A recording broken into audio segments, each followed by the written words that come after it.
this: are you willing to seriously take on the possibility of realizing the truth of yourself? That's the question. And if you are willing to take that on, it's not going to happen by just wanting it to happen, right? As you all sit here right now, you are completely established in the idea that you're your body, aren't you? Yeah, you're completely established in the idea that you're your body, and you're completely established in the idea that you're a person that has a name, that has a story, that has a history, that has a future, that has a life, right? You're completely established in that. Your brain is programmed to that. And so your brain is playing that program, right? It's having you think the thoughts of the person you are. It's having you experience the sensations of the body that you have, right? It's playing that program, right? And so for you to realize the truth of yourself, you have to begin to pay attention to something that's always there that you're ignoring. While you're preoccupied, right, with thinking and being a person in the world, and it's a very powerful illusion. It's a very powerful appearance, right? Because everybody's in this dream, right? Everybody's in this dream, and everybody else in this dream, right, agrees that this is not a dream. Right? Everybody else in this dream agrees that this is not a dream. This is reality. And if you move away from that and stop agreeing with this reality that everybody is in, right, then the people will start to question your sanity. Right? What do you mean you're not your body? What do you mean you're a spirit, that you're awareness itself? In the world we live in the collective world we live in, people who participate in those kinds of things are considered a bit odd. You know what I mean? You're navel gazers, you're fanatics, you're people that are the kind of people that join cults, right? That's the way it's perceived, right? But from an awakened perspective, people who are awake and realize the truth of themselves as awareness itself, and see the truth of things as they really are, see that the people who think that they are crazy are the ones that are crazy. And I say that the evidence speaks for that, right? Because all you have to do is watch the news, 6:30, any channel, and what you see there, if that's not crazy, I don't know what crazy is. Okay? And all you have to do is, and you don't even have to watch the news, all you have to do is walk around and listen to people talk, right? Right? And listen to who they're being. Listen to who they're being, right? And one thing I promise you, that one thing they're being is a complainer. Isn't it true? Just overhear people talking, right? They're always complaining about things. So people think that they're this psychological being that lives in this physical body, right? And the name of the game in life is to get as much as you can, to stay as safe as you can, right? To stay out of harm's way, to make as comfortable a life as you can, to get as much money as you can, to get as much control as you can, to prolong your life as long as you can, right? And that's the best that you can expect to have. And in the meantime, while everybody's busy doing that, right, if you pay attention, while everybody's busy doing that, what's happening is people are dying younger, there's more disease than ever, addiction is off the charts, people killing themselves with fentanyl and heroin and prescription medication and alcohol, right? Suicide rates are going through the ceiling. This is the sane society. Right? So one of the motivations, as far as I'm concerned, for meditating and waking up and seeing things as they are and finding out who you really are, is to go sane. To get out of the herd, to get out of the flock that's flying in the wrong direction. To get out of the herd that's running off a cliff. To save yourself from this catastrophe that is developing. Because there are scientists that are saying at this point that we have 10 to 20 years before the extinction of human beings. And they have a lot of factual evidence that that's the case. Not just global warming, right? But the limited availability of water, the climate change, the limited availability of food, and the population explosion. That there are many, many factors that are coming together all at once that cause people who are scientifically oriented to say, there's not much future left, and it's too late to stop it. But, again, what's offered by the practice of meditation and the possibility of waking up and realizing yourself as that which is not physical, one of the things about that realization and waking up to that is timelessness, that you're out of time, and ultimately, and this is the big one, I hesitate to say this because it is the biggest contradiction to the reality that people consider to be real, and that is deathlessness. You can sit here and meditate, and because meditation means you sit still, right? You move your attention away from thinking, right? When you do that, you're moving your attention away from being the character in your movie. You're moving your attention away from being the person that has your story and your history and your body and your problems and your ailments, right? You're moving your attention away from that. That's why things start to feel warm and fuzzy and peaceful, right? But then when you go back out there, right, and you're back in the traffic of life, right? Your brain and your mind will engage, and you will find yourself back in the person, feeling the stress, being upset, being concerned, being worried, dealing with time, dealing with the past, dealing with the future, right? And so the trick, what has to happen in order to break free from that is you've got to develop the ability to pay attention moment to moment and notice who you're being, notice what you're being. And that is very challenging because your brain will keep playing the same program, right? So you can't go by that. You can't go by what you think because the thoughts that occur in your mind are coming from the brain that has it that you're a person. So this is very challenging, right? Right? It means that you have to practice being awareness. That you have to practice being awareness. Well, how do you practice being awareness? Now this isn't very important. How do you practice being awareness? The only way you can practice being awareness is not practicing not being awareness. Why do I say that? Because awareness is formless. It's formless, right? It's not physical, it's formless. It's empty, right? It's like space. There's nothing there to practice, right? There's nothing there to practice. It has no form. So you can't practice awareness, but you can understand and accept and know the truth is that you are that. You can't practice that, but you are that. And the way you can be that is to pay attention in such a way that you stop being what you're not. Pay attention and notice when you notice that you're not the thinker of your thoughts, right? When you notice that you're not physical, right? Then that's practicing being awareness.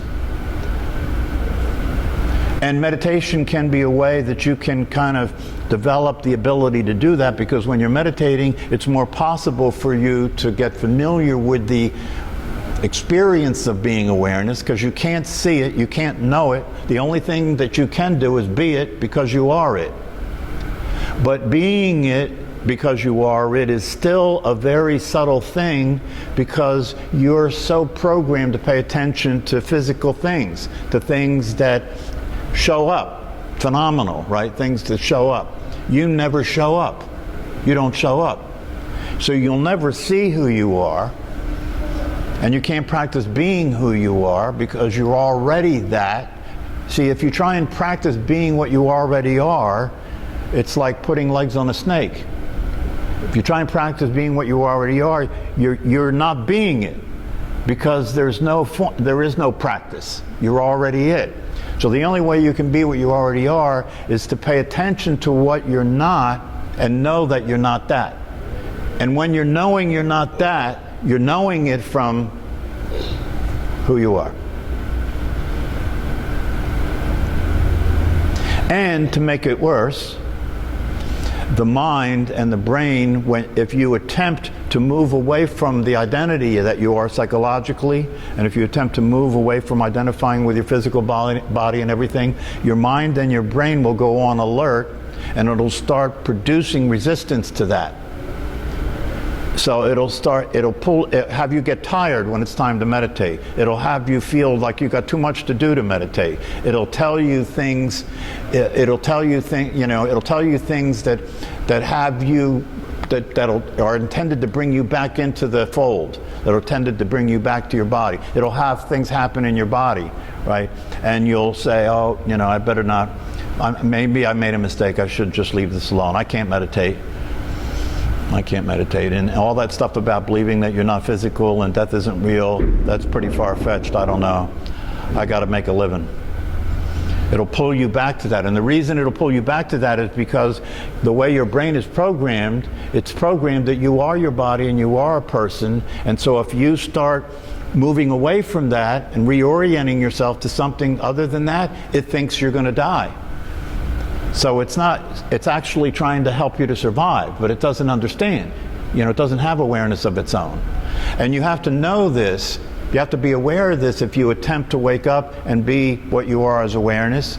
You have to know this, and you need support. You need somebody to talk to that can help you get through the times when you go back to sleep, when you go unconscious. So it's not, if anybody that's going to be honest and realistic about this is going to tell you that to succeed at waking up and being what you actually are as awareness is the most difficult thing a human being can do. Because it's like you're like a zebra that has to change its stripes, But it's possible.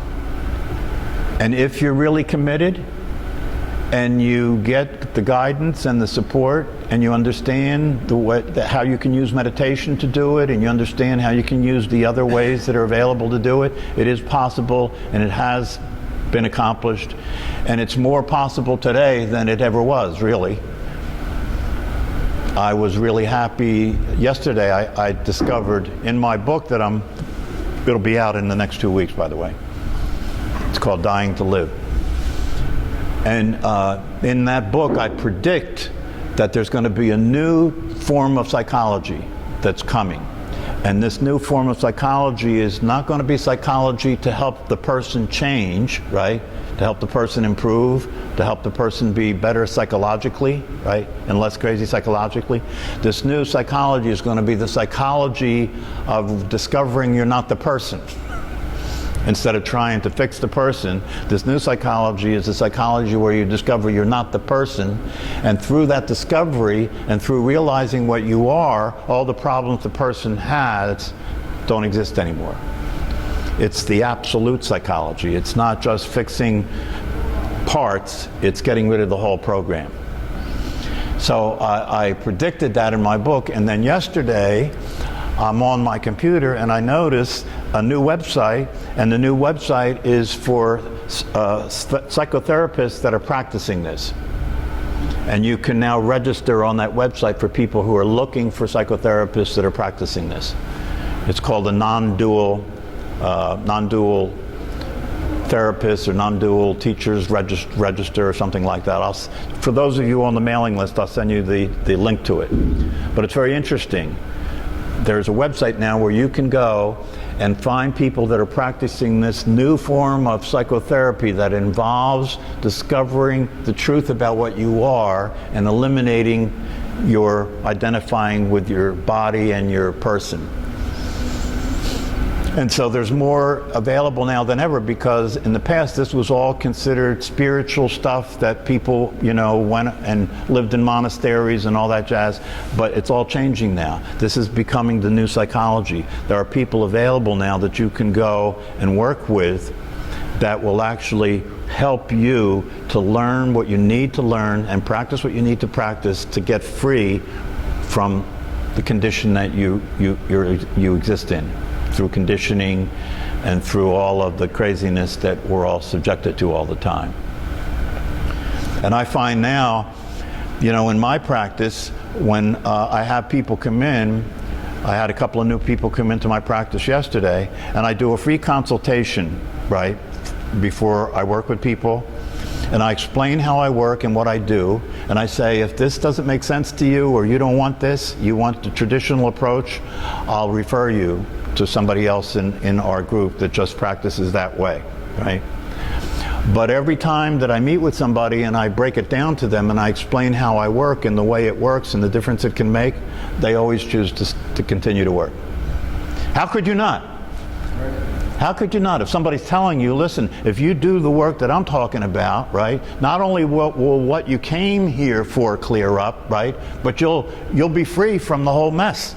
You'll be free from the whole psychological reality that people suffer from. And it's a real possibility, you know, because you learn, because the work I do with people, you keep learning a little more and a little more about how to pay attention, right? You keep learning a little more and a little more about what to pay attention to. So you can see when it's playing, right? You can see what's playing that has you get lost in who you're being, and that's the whole cause of all the suffering. And I've seen it again and again with addictions, with all kinds of issues that people have. It's miraculous, right? It's miraculous, because when you start being what you really are, all that was wrong with who you were being that you really weren't stops. It just stops. So, any other questions?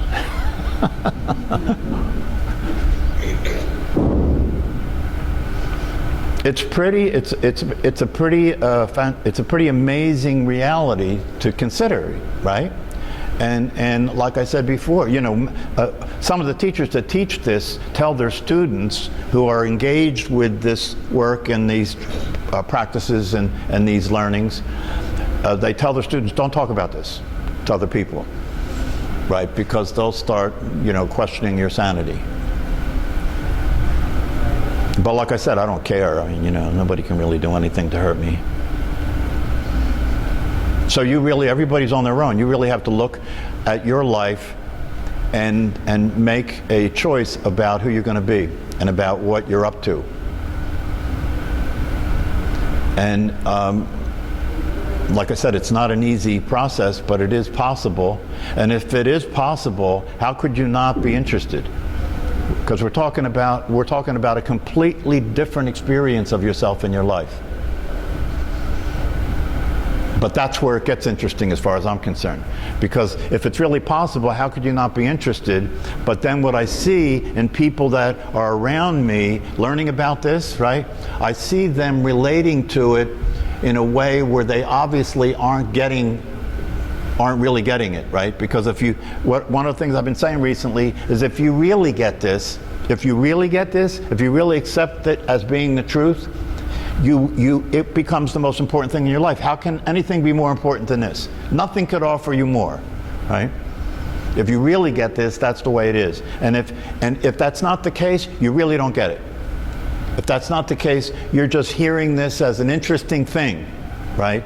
And it's not going to make any difference in your life at all.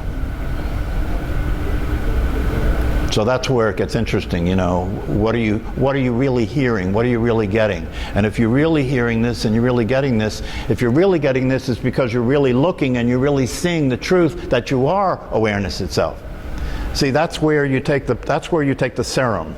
That's where you bite the hook.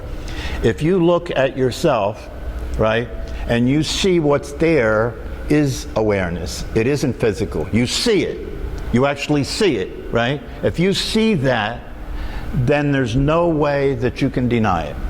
And now you either have to live with the fact that you are ignoring what you saw, right? Or deal with what you saw. And if you're dealing with what you saw, then you have to pursue it. You have to pursue it. So it's like one of my favorite teachers says, if once you look and you see the truth of what you are as awareness itself and you understand the possibility, right, you've been served the spiritual subpoena.